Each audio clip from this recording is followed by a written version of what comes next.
Lucknow super giants और Kolkata night Riders के बीच में आईपीएल के 17वें सीजन का 54वां मुकाबला खेला जाएगा लखनऊ के इकाना क्रिकेट स्टेडियम में। और इस मैच से पहले आपको पिच रिपोर्ट, मौसम विभाग ने क्या जानकारी दी है, साथ ही साथ हेड टू हेड आंकड़े क्या कह रहे हैं, इन दोनों ही टीमों के बीच जब जब भिड़ंत हुई है तब किसका पलड़ा भारी रहा है और दोनों ही टीमों की संभावित प्लेइंग 11 किस प्रकार हो सकती है, तमाम जानकारी आपको इस एक वीडियो में देने जा रहे हैं। तो वीडियो को एंड तक जरूर देखिएगा। वीडियो पसंद आए तो इसे लाइक भी जरूर कर लीजिएगा। आईपीएल के 17वें सीजन का अब अंतिम पड़ाव जो है वो आना शुरू हो गया है। अब सेकेंड फेज में आईपीएल का 17वां सीजन पहुंच चुका है। अब टीमों के बीच में होड़ मची हुई है प्लेऑफ्स में क्वालिफाई करने की। सारी जंग टॉप 4 में क्वालिफिकेशन की ही है। अब टॉप 4 की क्वालिफिकेशन की जंग में लखनऊ सुपर जायंट्स और कोलकाता नाइट राइडर्स, इन दोनों ही टीमों का नाम शामिल है। अगर हम दोनों ही टीमों के अब तक के प्रदर्शन की बात करें तो बेहद शानदार प्रदर्शन रहा है। दोनों ही टीमें टॉप 4 में मौजूद है। जहां एक तरफ 11 मैचों में 7 मुकाबले जीत चुकी है केकेआर की टीम, तो वहीं बात करें लखनऊ की तो लखनऊ 10 में 6 मुकाबले जीत चुकी है। लखनऊ तीसरे नंबर पर है तो वही केकेआर दूसरे नंबर पर मौजूद है। अब ये मुकाबला जो खेला जाएगा लखनऊ के इकाना क्रिकेट स्टेडियम में खेला जाएगा। और इस मैच से पहले आपको पिच रिपोर्ट बता देते हैं। इकाना क्रिकेट स्टेडियम की जो पिच है, यहां पर बल्लेबाजों को मदद है, लेकिन बल्लेबाजों से ज्यादा गेंदबाजों को यहां पर मदद है। गेंदबाजों में अगर आप देखेंगे तो स्पिन गेंदबाज जो है वो ज्यादा फायदा उठाते हुए नजर आते हैं इस मैदान पर। इस मैदान पर अगर आप देखोगे तो स्पिन गेंदबाजों को बहुत ज्यादा मदद मिलती है और चेजिंग करना इस मैदान पर बहुत मुश्किल काम मानी जाती है। यहां पर हमने देखा है आईपीएल 2022-23 से हम लगातार देख रहे हैं कि भाई यहां पर इकाना क्रिकेट स्टेडियम में बहुत बड़े बड़े जो स्कोर है वो देखने को मिलते नहीं है। 200 का आंकड़ा अब तक टच हुआ नहीं है। इस मैदान पर लो स्कोरिंग मुकाबले बहुत ज्यादा इंटरेस्टिंग देखने को हम मिलते हैं और हम अक्सर देखते हैं कि लो स्कोरिंग मुकाबले यहां पर बहुत ज्यादा इंटरेस्टिंग हो जाते हैं। इकाना क्रिकेट स्टेडियम की पिच क्या कहती है, ग्राफिक्स के माध्यम से देख लीजिए। इकाना क्रिकेट स्टेडियम की पिच बल्लेबाजों के साथ साथ स्पिनर्स को भी ठीक ठाक मदद देती है। इकाना क्रिकेट स्टेडियम में बल्लेबाजी बहुत मुश्किल मानी जाती है। यहां पहली पारी का औसतन स्कोर 161 के करीब रहा है। इस पिच पर रन चेस करना बेहद कठिन है। इस धीमी पिच पर स्पिनर्स का दबदबा रहता है। अब मौसम विभाग ने क्या जानकारी दी है वो भी आपको बता देते भाई, क्योंकि मैच इंटरेस्टिंग तभी होगा जब मौसम की मार उस पर ना पड़े। मौसम विभाग ने इस मैच के लिए जो रिपोर्ट या कह लीजिए या जो पूर्वानुमान किया है उसके मुताबिक बारिश की कोई संभावना जताई नहीं गई है। गर्म मौसम रहने वाला है। शाम होते होते जो है मौसम थोड़ा सा ठंडा हो जाएगा। रविवार को डबल हेडर का ये दूसरा मुकाबला है तो लिहाजा शाम के वक्त ये मुकाबला खेला जाएगा तो मौसम जो है वो थोड़ा सा नियंत्रण में आ जाएगा। मौसम विभाग ने जो जानकारी दी है उसके मुताबिक लखनऊ सुपर जायंट्स और कोलकाता नाइट राइडर्स के बीच होने वाले मैच के दिन लखनऊ का मौसम साफ रहने वाला है। दिन के समय यहां का तापमान 42 डिग्री के आसपास बना रहेगा तो वहीं शाम में यह गिरकर 26 डिग्री तक पहुंच सकता है। मैच के दिन बारिश की संभावना बिल्कुल नहीं है। अब हेड टू हेड आंकड़ों पर भी नजर डाल लेते हैं। हेड टू हेड आंकड़े क्या कहते हैं, जब जब ये दोनों ही टीमें आमने सामने आई है तब किसका पलड़ा भारी रहा है उस पर भी बात कर लेते हैं। तो भाई 4 मुकाबले इन दोनों ही टीमों के बीच खेले जा चुके हैं और चारों मुकाबलों के बाद अगर आप देखोगे तो लखनऊ सुपर जायंट्स का पलड़ा बहुत ज्यादा भारी रहा है। लखनऊ सुपर जायंट्स जो है 3 मुकाबले जीत चुकी है और सिर्फ 1 मुकाबले में केकेआर ने जीत हासिल की है। केकेआर सिर्फ 1 मुकाबला जीत पाई है। हालांकि इस season KKR Lucknow super giants से ज्यादा स्ट्रॉन्ग दिख रही है, स्ट्रॉन्ग मानी जा रही है। अब इस मुकाबले में कौन सी टीम बाजी मारेगी ये देखना दिलचस्प होगा। बात करें अगर केकेआर के पिछले मुकाबले की तो भाई मुंबई के वानखेड़े स्टेडियम में केकेआर ने बहुत ही शानदार तरीके से 170 रन डिफेंड किया था और मुकाबले को 24 रनों के अंतर से जीत लिया था। तो भाई केकेआर की टीम न सिर्फ बैटिंग में बहुत अच्छा कर रही है बल्कि गेंदबाजी में भी बहुत अच्छा कर रही है। वहीं अगर आप लखनऊ की बात करें तो लखनऊ की टीम की बॉलिंग जो है वो बैटिंग से ज्यादा स्ट्रांग है। अगर बॉलिंग में अगर आप बैटिंग में अगर आप देखोगे तो फिर केएल राहुल जो है वो कंसिस्टेंटली बल्लेबाजी कर रहे हैं। अब हाल फिलहाल में हम देख रहे हैं कि भाई कुछ मुकाबलों से दीपक हुड्डा अच्छी बल्लेबाजी करना वो शुरू कर चुके हैं। मार्कस स्टोइनिस ने 1 मुकाबले में शतक लगाया हुआ है। निकोलस पूरन शुरुआती मुकाबलों में कंसिस्टेंट रहे थे। तो भाई टीम जो है बहुत ज्यादा शानदार नजर आ रही है। तो चलिए बात कर लेते हैं भाई लखनऊ सुपर जायंट्स की ही। लखनऊ सुपर जायंट्स की संभावित प्लेइंग 11 किस प्रकार होगी उस पर नजर डालते हैं।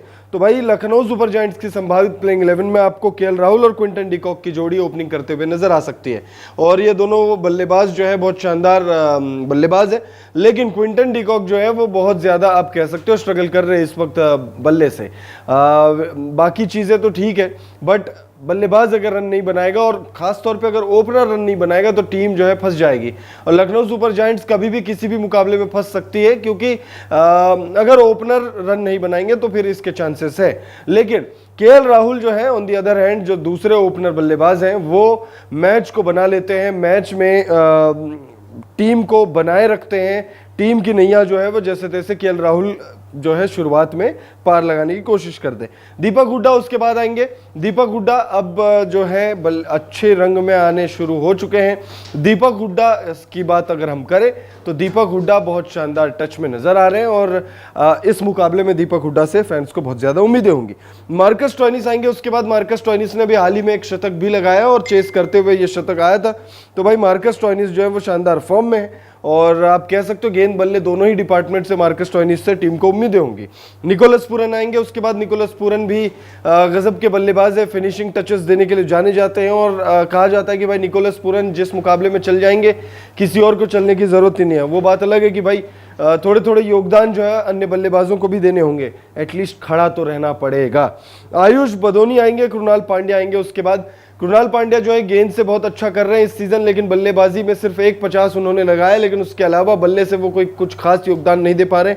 आयुष बदोनी शुरुआत खराब रहा, उसके बाद 3 मुकाबलों में अच्छी बल्लेबाजी, फिर उसके बाद एक डिप आई हुई है। तो भाई आयुष बदोनी से भी एक बड़ी पारी की उम्मीद टीम कर रही होगी कि भाई आप अच्छी बल्लेबाजी करिए, टीम की जीत में अपना योगदान दीजिए। मैट हेनरी गेंदबाजी, अगर प्रॉपर गेंदबाजों की बात करें तो मैट हेनरी, रवि बिश्नोई, यश ठाकुर, नवीन उल हक और मयंक यादव तो प्रॉपर गेंदबाज, शानदार गेंदबाज है इनके पास। नवीन उल हक जो है जबरदस्त गेंदबाज है। वहीं अगर आप बात करोगे तो ऑप्शन में इनके पास मोहसिन खान भी है जो शानदार गेंदबाजी कर रहे हैं और आईपीएल 2022 में तो बहुत शानदार गेंदबाजी रही थी उनकी तरफ से। उसके बाद पिछला सीजन खेले नहीं थे, इस सीजन वापस से बहुत शानदार कर रहे हैं। शुरुआती कुछ मुकाबले मिस किए थे, लेकिन उसके बाद जब से आए हैं तब से अच्छी गेंदबाजी कर रहे हैं। अब बात कर लेते हैं भाई कोलकाता नाइट राइडर्स की। कोलकाता नाइट राइडर्स की ओपनिंग में आपको फिलिप सॉल्ट और सुनील नारायण की जोड़ी दिखने वाली है। फिलिप सॉल्ट कंसिस्टेंटली अच्छी बल्लेबाजी करते आ रहे हैं और लेटली बहुत अच्छी बल्लेबाजी कर रहे हैं। वहीं सुनील नारायण की बात करोगे तो सुनील नारायण एक शतक जरूर लगा चुके हैं, उन्होंने अच्छी बल्लेबाजी जरूर की है, टीम को शुरुआत अच्छी दिलाते हैं, लेकिन पिछले 1-2 मुकाबलों से उनका बल्ला चला नहीं है। खासतौर पर पिछले मुकाबले में उनसे फैन को बहुत ज्यादा उम्मीदें थी, फैंस को मुंबई के वानखेड़े स्टेडियम में उनको मदद मिलती, लेकिन वो ज्यादा देर टिक भी नहीं पाए और ज्यादा बड़ी पारी खेल भी नहीं पाए। इनफैक्ट बहुत छोटी पारी खेलकर वो आउट हुए।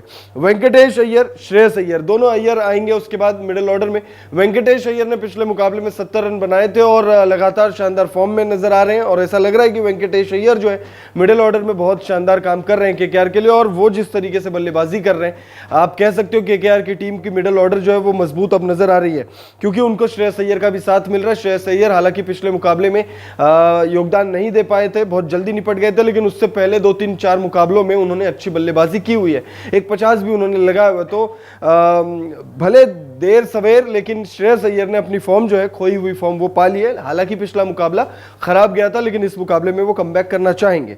रमनदीप सिंह आएंगे। रमनदीप सिंह भाई आ रहे हैं और जा रहे हैं, मतलब वो आ रहे हैं और जा रहे हैं। तो भाई रमनदीप सिंह अगर इसी तरीके से बल्लेबाजी करेंगे तो भाई हो सकता है उनका पत्ता कट जाए। मनीष पांडे पिछले मुकाबले में खेले थे, 46 रनों की पारी उन्होंने खेली थी, तो हो सकता है कि भाई उनकी जगह मनीष पांडे, मतलब इस पिछले मुकाबले में तो वो खेले थे, तो इस मुकाबले में अभी आपको ग्राफिक्स में भले ही प्लेइंग 11 में वो नहीं दिख रहे, लेकिन अगर टॉस जीत के पहले बल्लेबाजी करने का फैसला करती है केकेआर की टीम तो मनीष पांडे आपको प्लेइंग 11 में भी शामिल होते हुए नजर आएंगे। लेकिन अगर वो टीम को पहले गेंदबाजी करनी पड़ी अगर, तो फिर उस सिचुएशन में मनीष पांडे जो है वो आपको प्लेइंग 11 में नहीं दिखेंगे, लेकिन हो सकता है इंपैक्ट सब के तौर पर वो टीम में शामिल हो। रिंकू सिंह, आंद्रे रसल, ये दोनों ही हार्ड हिटर जो है वो आपको दिखेंगे टीम में, प्लेइंग 11 में शामिल हो नजर आएंगे। और दोनों ही बल्लेबाजों की अगर हम बात करें, रिंकू सिंह खास तौर पर भाई इस सीजन बहुत निराश किया उन्होंने। 1-2 छोटी पारियां आई है उनके बल्ले से 8-9 गेंदों वाली, लेकिन उसके अलावा जब मौके मिले कि कुछ बड़ा कर सके उस मुकाबले में वो फेल रहे हैं। पिछला मुकाबला भी अगर आप लोगों को याद हो मुंबई इंडियंस के खिलाफ अच्छा खासा वक्त मिला था, अगर टिकते बड़ी पारी खेलते तो फिर भाई चमकने का मौका था।